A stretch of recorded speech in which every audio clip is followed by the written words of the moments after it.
This is the overview of the master checklist, which is an optional add-on for the online course Strategy for Remote Audit Success. In the course, you have 8 different lessons. Each has a PDF checklist that goes with the content. This spreadsheet combines all the questions from the 8 PDF checklists into one. By combining them, you're able to do some filtering, do some visual representation, and hopefully give you a place to record information specifically for an audit, and also help to generate your lessons learned. So we'll start with the fact that this is a workbook, and there are 8 different sheets in the workbook. The instructions tab is the one we're looking at now, and then there are 3 tabs related to where you would put your data. And in order to help you know how to use the spreadsheet, there are 3 tabs that are in yellow with dummy data in there. And so you can see that each one of the tabs are described here on the instruction page.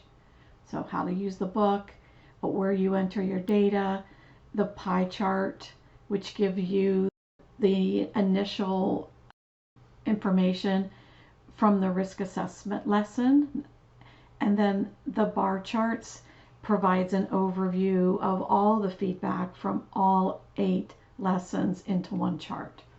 And then the same things duplicate with the dummy data. So let's take a look at the dummy data, for example, to see how it's laid out. So we have a column A is color coded just to align right with the lessons in the course. And then we have just a short summary of the topic we're talking about within that lesson. And column D has the questions that are on the PDF checklist. So column E gives you a space to write your answers. So in other words, what type of an audit are you thinking about? Is this an internal audit, supplier audit, but a way to put your answer in there. And then you can estimate the initial risk for that particular topic. So there's a drop-down list, and you can select what you think. And again, it's an estimate at this point. And basically, you would go just down through these yellow-coded, the basics one. Again, that's from the risk assessment lesson 1. And only answer column E and F. Then you would take a look at F and see where the risk might be higher than what you would normally tolerate. Then you can think about what types of mitigation steps you could take to lower the risk. In other words, you could revise the objective, narrow your scope, or do a number of things here. And then column H is where you estimate the residual risk. And I is where you could decide if it's acceptable risk, yes, no, or you're not sure yet. So I think that's all, pretty straightforward. Now, the thing is, you probably aren't going to make a decision just based on one row. So what we have in the pie charts would be only this information from lesson 1 in the basics section. And this chart would show you the initial risk and the residual risk. So you can see here that we have some that are high and some that are unknown, so we would want to get more information about that. So one thing about this chart is it is a pivot table, and so if you've changed any of the entries for risk on the other page, you would want to refresh the data, refresh the pivot table. So to do that, you go into this anywhere in the pivot table, you do a right click, and you'll see the word refresh. That will update the table. So after you do this, you would probably get a feel for, is this feasible to do this audit or not. And there may be some iterative process of if I change this or change that, it's going to all work out. It might not be just a one-time through, but you have to be creative in how to problem solve. So then we would go back to the checklist. If you're going to go ahead and try to do the audit, right, remotely, then you would come down and do the same process with the other lessons about the audit perspective, confidentiality, the technology selection, technology functionality, organizing information, the auditor workspace, observation, and safety, right? And so then if you want to see that graphically, you would go to the third one where all the bar charts are. So again, the same thing would be true if you've changed any of the risk data. You just right click and hit refresh and it'll update your charts. So the top chart is the initial one. The bottom one is the residual risk. And in the example, you'll see that in cell L2, if I come in here and say purchasing, because we're going to talk about doing a purchasing audit, if I put the descriptor for the audit there, it will automatically update your charts, all 4 chart titles, with what you've put there. Now this one here is a little different font size. We'll fix that while we're in here. Okay, so that's kind of handy for you. So you just want to remember. So if we go back to the instructions then, let's take a look.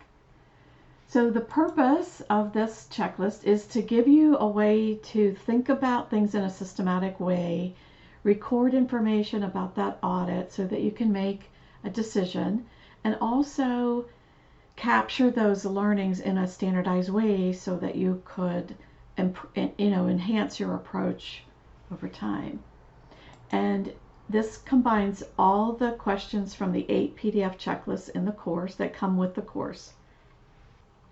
What we recommend is that you would make a copy of the template and name the file some way that you could remember which audit you're talking about. Then you would go to the worksheet 1, which is where you're going to enter your real data, cell L2, and that's where it's highlighted to put the audit name in there. So then you focus in on the questions in the basic section, read the question, answer what you know about the audit, leave things unsure or unknown for things you don't know, and evaluate the risk. For each risk above your threshold to accept, then you would identify possible mitigation factors, look at estimating the residual risk after the mitigation steps, decide if the residual risk is acceptable or not. If not, this could go back and forth. You could change something about the audit, again, the scope, the parties involved, something about the technology, in order to really make that risk level come down to something you could accept, and then get down to acceptable risk levels. Now, if you can't get down to acceptable risk levels, that's when you say, hey, remote audit is not feasible for this particular type of audit, or for this particular audit, right? So then and again, you can flip over to the pie chart. If you've only done to the basic, as we recommend, then you're only going to need to look at the pie chart one. But then once you start filling in the questions for the rest, and again, if you want to skip down and do what you know at this point, it's totally fine. And you can look at the bar charts and see how your information is progressing. So for now, on here, the template just has unknown for everything there. Okay, so it has unknown for everything. So the pie charts look pretty boring. It's 100% unknown, right? And the bar charts are 100%.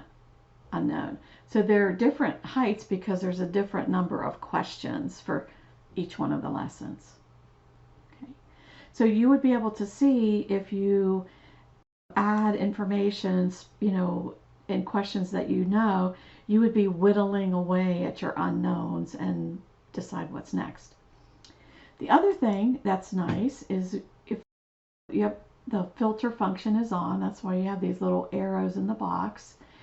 You can filter by selecting perhaps like what's high, get your short list, or if you wanted to be able to see what are the mitigation steps that are still needed, you could just select, everything except your blanks, and again say I have 3 action items of things I need to still do. So that's really handy as well. Now if you haven't worked with filters before, you would just select this row up here under data, put your filter. Now it's a toggle like a light switch, so you would go, they're taking off now, I click it again, it puts it back on.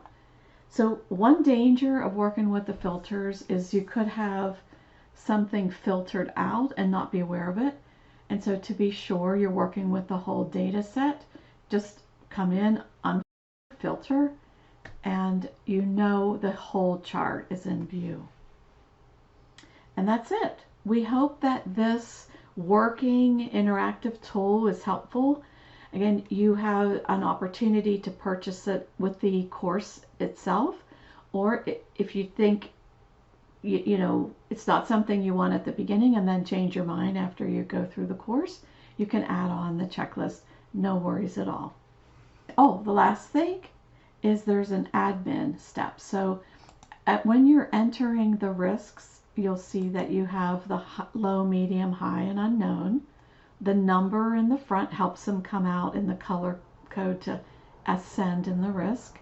And under the acceptable risk, you have yes, no, and unsure. So how you get those drop-down lists is from the admin tab 7, and you'll see that these are the choices. So if you have some other code that you use in your company, and you can come over here and just edit these, and then those will magically become your drop-down list on the other. So if the total number for risk is 4 in your group, you can just overwrite these and it'll be fine. If you need 5 categories or more, then you would want to do a little bit more to make this data validation range extended. Okay.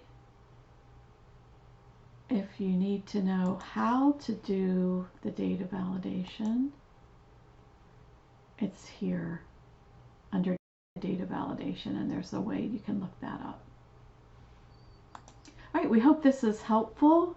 We hope that you love this, and this is just one of the ways that we love to make sure that we visualize the data, help it make it easier to make decisions, good decisions, and be more productive.